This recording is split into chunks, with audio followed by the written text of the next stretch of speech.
Pemicu Dedi ditembak tepat di depan istri dan dua anaknya, roboh bersimbah darah.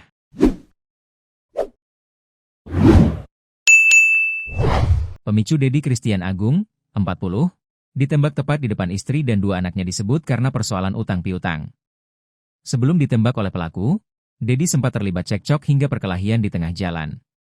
Korban akhirnya roboh bersimbah darah saat sedang berjualan ayam geprek di kawasan Jembatan Hitam, Kota Metro. Tragedi penembakan di Jalan Hairbras Jembatan Hitam, Kelurahan Ganjar Asri, Kota Metro, Lampung itu meninggalkan trauma mendalam bagi keluarga korban. Apalagi peristiwa tersebut disaksikan langsung oleh istri dan kedua anak Dedi Christian Agung yang masih kecil.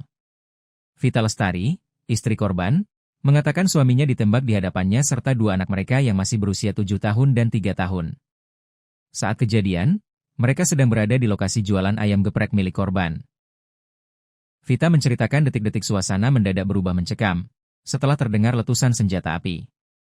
Anak korban bahkan sempat histeris melihat sang ayah terkapar bersimbah darah di depan mata mereka. Anak saya terus terang langsung teriak, "Ayah kenapa, Bu?" "Ayah kenapa?" ungkap Vita, Minggu, 24 Mei 2026. Vita mengaku dalam kondisi syok luar biasa dan tidak bisa berbuat banyak saat peristiwa terjadi. Dia mengatakan, warga sekitar pun sempat tidak berani mendekat untuk menolong karena pelaku terus menodongkan senjata apinya.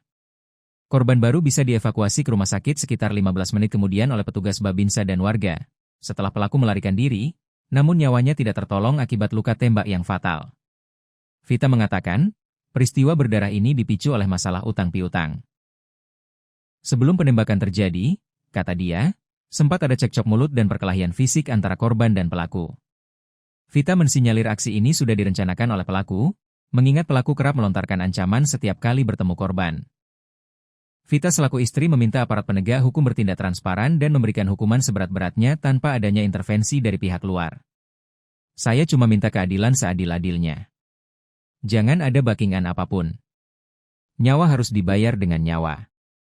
Enak dia mati tidak ada tanggungan, sedangkan suami saya mati meninggalkan dua anak yang masih kecil, pungkas Vita.